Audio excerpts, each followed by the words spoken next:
Hello, BookTube, and welcome back to BookTrek 2021. This is a 5-month mission I'm embarked on with a bunch of other booktubers where we're reading Star Trek fiction for the rest of 2021. And we're going by show iteration. So we started in August with the original series, and in September we're reading Star Trek The Next Generation. Then we'll move on. We're doing this by at the leadership of Vin at Revenant Reads, and we're doing this according to just chronological air date. So the next will be Deep Space Nine, and then Voyager, and then Star Trek Enterprise to ring out the year. And I've been having a blast, just a blast. We're reading Star Trek novels, which is something that I've been doing for 50 years, and with varying degrees of enjoyment. But revisiting these things, especially in such stellar company, is lots and lots of fun.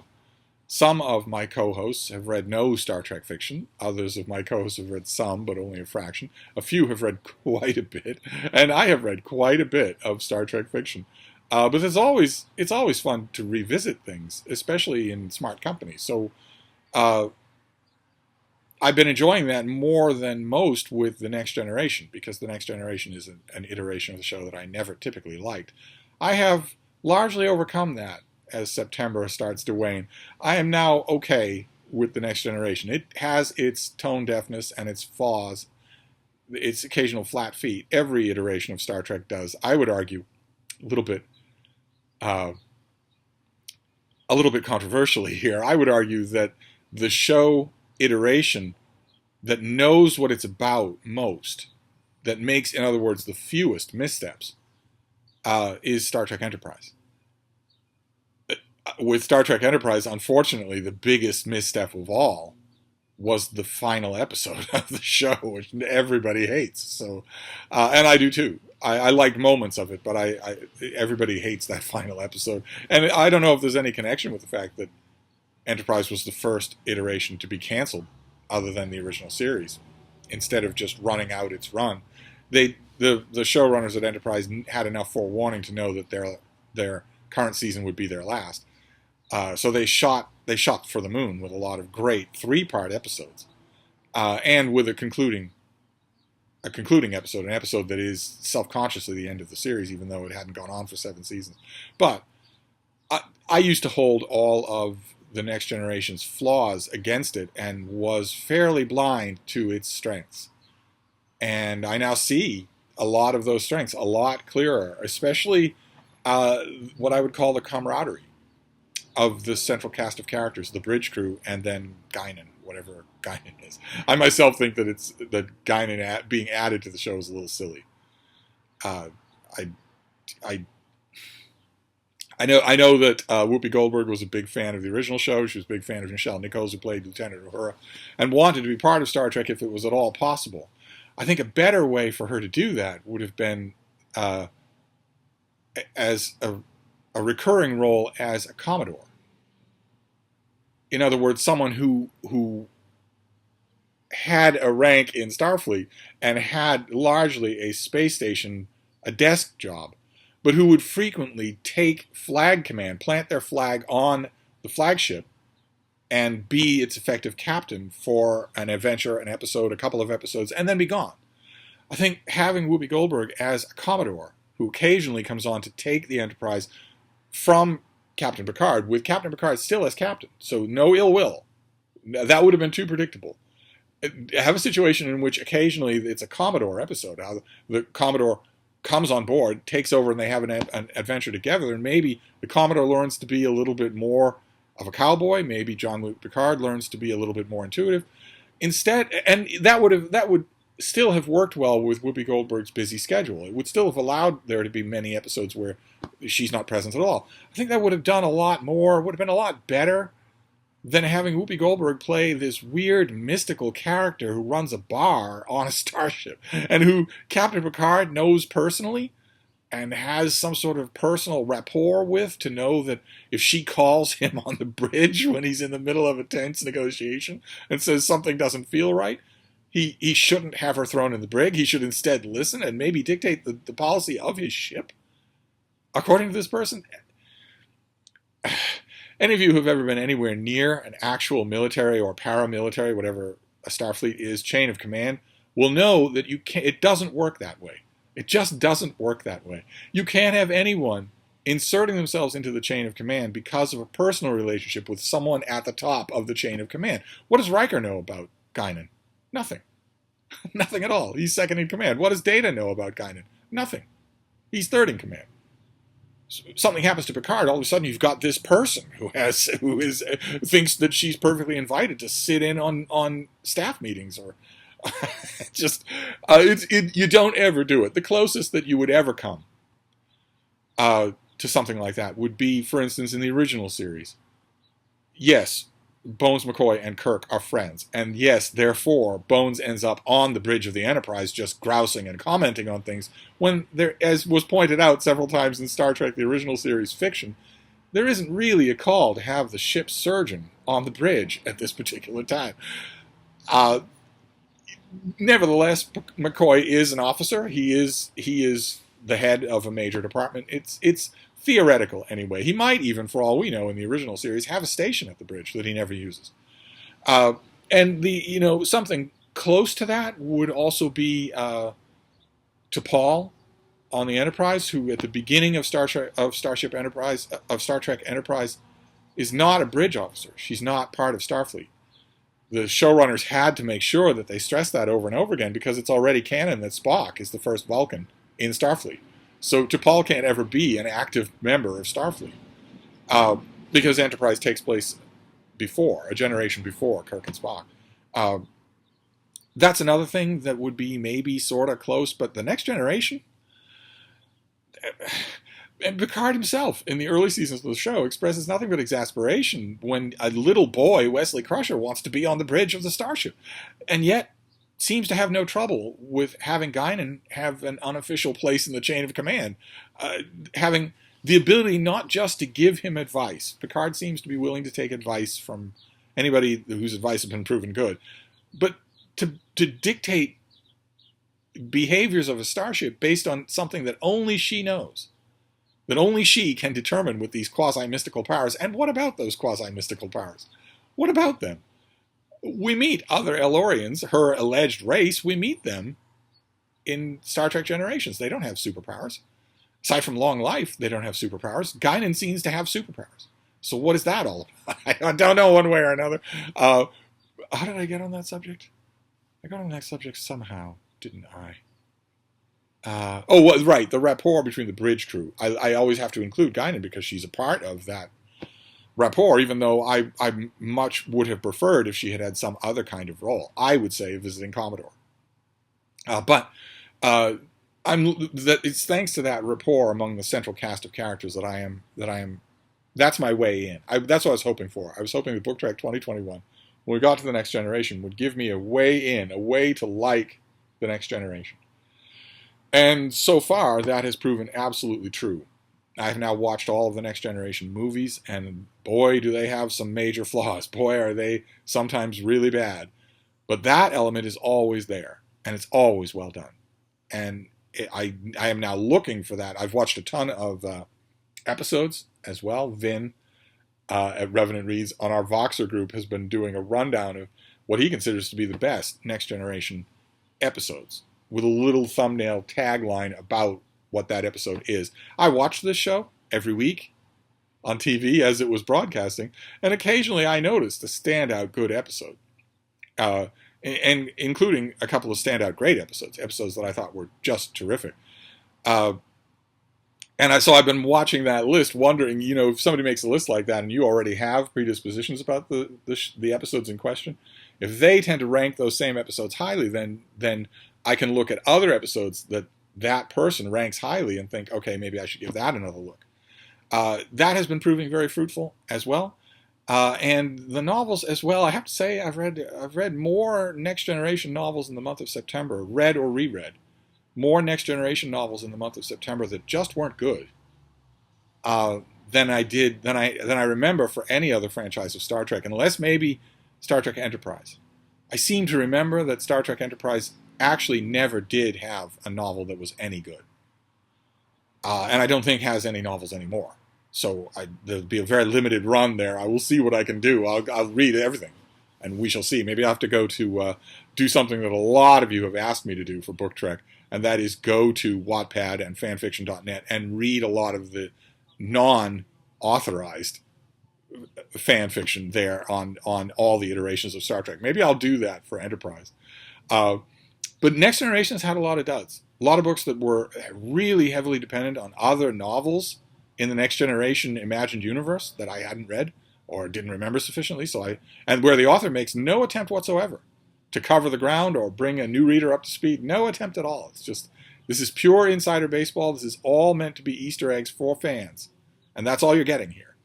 I imagine that's popular with fans. I don't see how that makes a good novel. It doesn't make a good novel at all. And I've read a lot of Next Generation novels that were like that. I've also read a lot of early Next Generation novels, ones from the show's first and second year, that were terrible.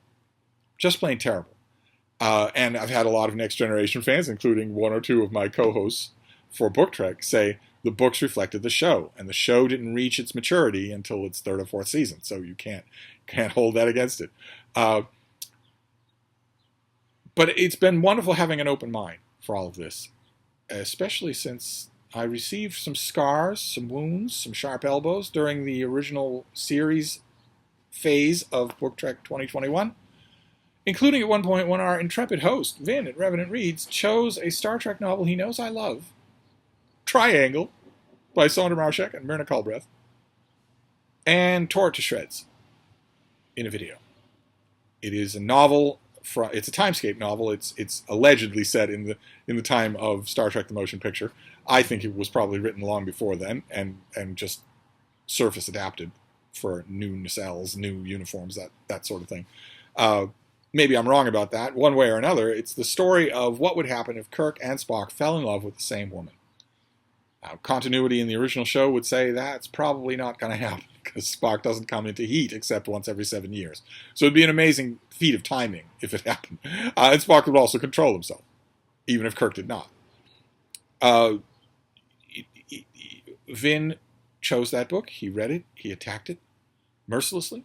I cried while I watched his video. And recently, I was mentioning that I am going to read Star Trek: The Next Generation novels by Peter David, an author I don't like.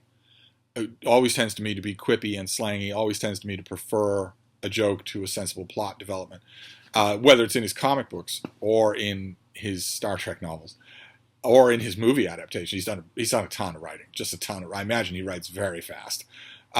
And when I was mentioning that, Vin mentioned that he considers Peter David's Next Generation novel Imzadi to be one of the defining Star Trek: The Next Generation novels.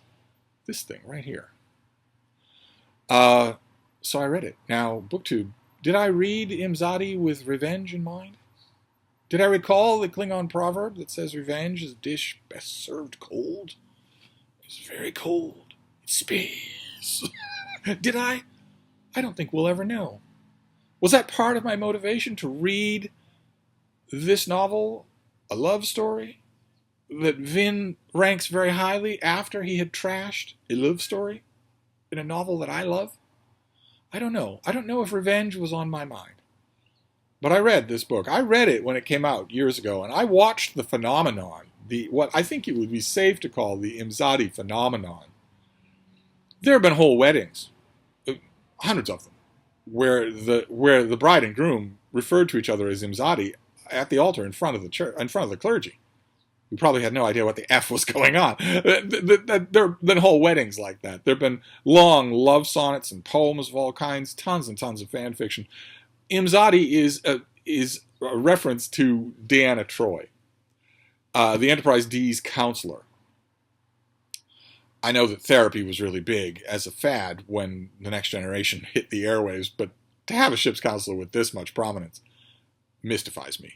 Just mystifies me. There are scientists. There are heads of whole scientific departments on the Enterprise D. Xenobiology, for instance, a very big thing, you'd think, if you were a starship exploring strange new worlds and new civilizations. Presumably there's a head of xenobiology on board the Enterprise. Do we even know who that person is? No. Are they ever on board? Are they ever on the bridge? No, they're not. There's a weapons officer up there. There's a security officer up there. But anyway, Is there a science officer on the bridge of the Enterprise D? Spock was a science officer on board. You would want a science officer on board the bridge at all times. Is there a science officer as part of our bridge crew?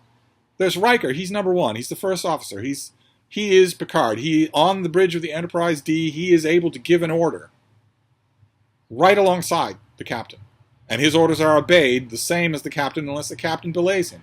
Very interesting. A very interesting dynamic. I've loved watching that in my rewatch of the show, of the series. I've loved rewatching that.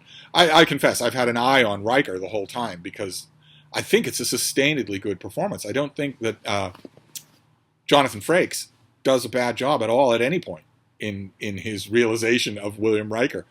From the very beginning, the fresh-faced, baby-faced very beginning, all the way to his fantastic scene at the conclusion of the first season of Star Trek Picard, a scene that I have mentioned many times before.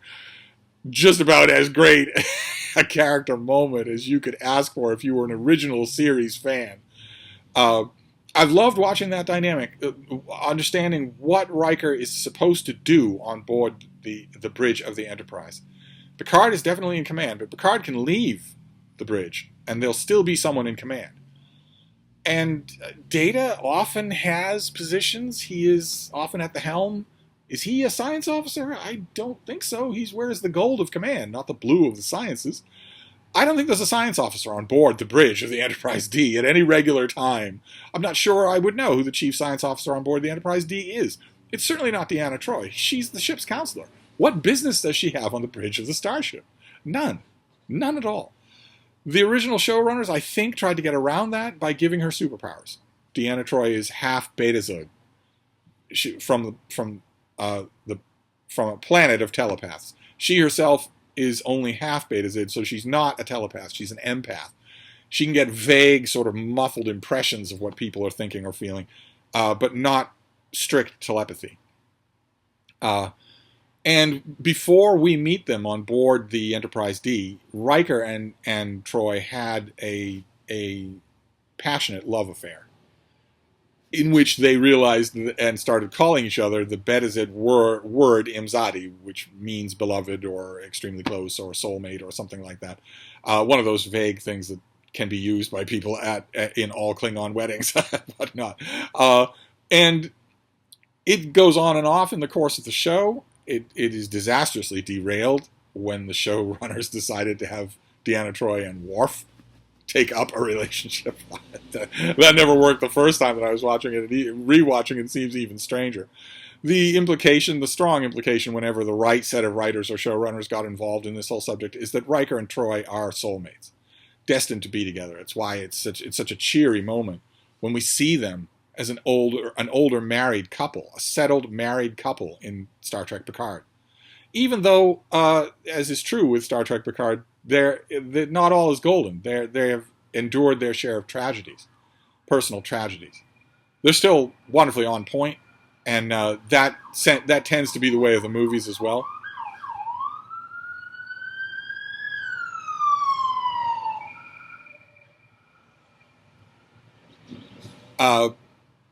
And that's what this book is all about.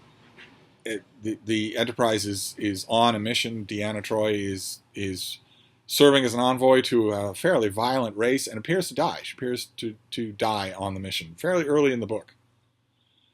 And Riker is destroyed, absolutely destroyed by it, and realizes that he can't leave it alone. No one in Star Trek ever leaves things alone. Poor Tasha Yar.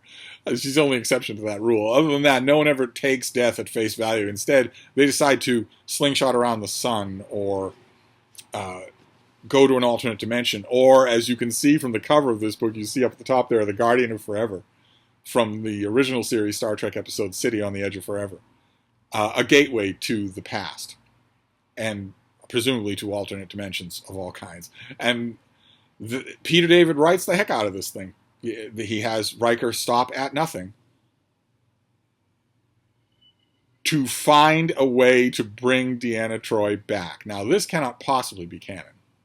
Obviously, none of these books are, but I don't know that this book could even be canon in the extended universe of The Next Generation. I'd be interested to know Actually, some of you will know Next Generation novels a lot better than I do. I'd be interested to know if the events of this book are ever referenced in a non-Peter David book as ever having happened.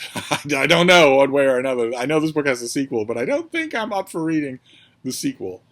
Peter David is sloppy and derivative enough, even in his first-run books. His sequels would be intolerable. And I did enjoy the reading of this. I didn't get the impression... There's a thing that we look for in Star Trek fiction, right? Where a moment happens and you think, oh, that was a perfect moment for so-and-so. Whether it's Kirk or Spock or a minor character, or in The Next Generation, you've got a host of people. Where you read it and you think, okay, this author really gets these characters. This author really understands these characters. I can easily picture I can hear these characters saying these words. I can easily picture them doing these things. And I didn't get that impression virtually at all in the course of this novel. It's not a short novel. It took a chunk of my reading time last night. And I rarely got that impression at all, especially, crucially, from Riker and Troy. But all the supporting characters, oh my God, none of them sounded anything like not only what they are in the show. I'm willing to give writers a little leeway, but as they are even in any other fiction. It just read like a Peter David show. It read like he was just cracking himself up and writing the nearest overcooked melodrama that came to his fingers. So I finished. I understand, especially there's a very heart-wrenching thing that happens at the end of the book, and I understand how that would really get to readers. It didn't get to me because I'm not reading these things looking for that. I'm reading these novels looking for further realizations of the characters that I'm trying to understand better. That bridge crew, and I didn't. This retards that. The characters in here aren't anything like, or aren't much like. To me, didn't seem much like that bridge crew at all. But this is not revenge. I did enjoy this. I think I enjoyed Imzadi a lot more than Vin enjoyed Triangle. Probably because, and this feels so unfair, it feels so disloyal to say, probably because Peter David is a more professional writer than Sandra Marshak and Myrna Culbreath. Probably that, however nebulous we would want to define professional, I think probably the reason why I enjoyed this more than he enjoyed that is because this is a more effective novel. Less furtive, less jumpy, less embarrassing. This is all less than all of those things. It didn't really work on me, though. So I'm gonna keep giving Peter David a try, probably until Thursday. I'll try another Peter David novel tonight, and then maybe another one after that, and then I will finish up September with other writers. But I have now read Imzadi. I don't rank it as highly as Vin does, I don't think, but I still did enjoy it. So that's our book trek for today. Again with the slurping. Frida, stop slurping, baby. Stop slurping. Oh, I don't do it. So I'm going to wrap this up. But I'll be back tomorrow. Thank you, BookTube.